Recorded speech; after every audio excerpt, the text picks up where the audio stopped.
एक बार की बात है, एक राजा तलवारबाजी कर रहा था तो अचानक से उसके अंगुली में कट लग गया। तो पास खड़े मंत्री अचानक बोल उठे, राजा साहब चिंता न करें, जो होता है अच्छे के लिए होता है। ये सुनते ही राजा को गुस्सा आ जाता है।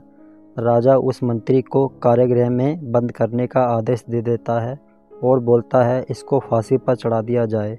ये सुनकर मंत्री घबरा गया। उसने राजा से निवेदन किया, महाराज मैंने आपके यहाँ इतने वर्षों तक काम किया है, क्या आप मेरी अंतिम इच्छा पूरी नहीं करेंगे? राजा बोला, ठीक है, बताओ क्या है तुम्हारी अंतिम इच्छा।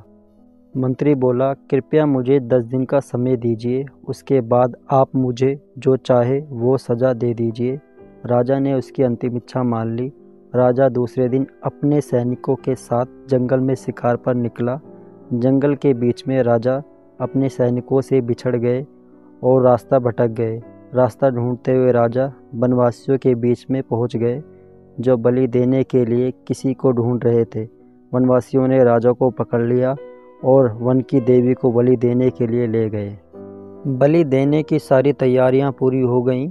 जैसे ही राजा को बलि देने के स्थान पर ले जाया गया, वहां खड़े बुजुर्ग की नज़र राजा की खंडित अंगुली पर पड़ी। उसने आवाज़ लगाई कि ये तो खंडित है, इसकी बलि नहीं दी जा सकती।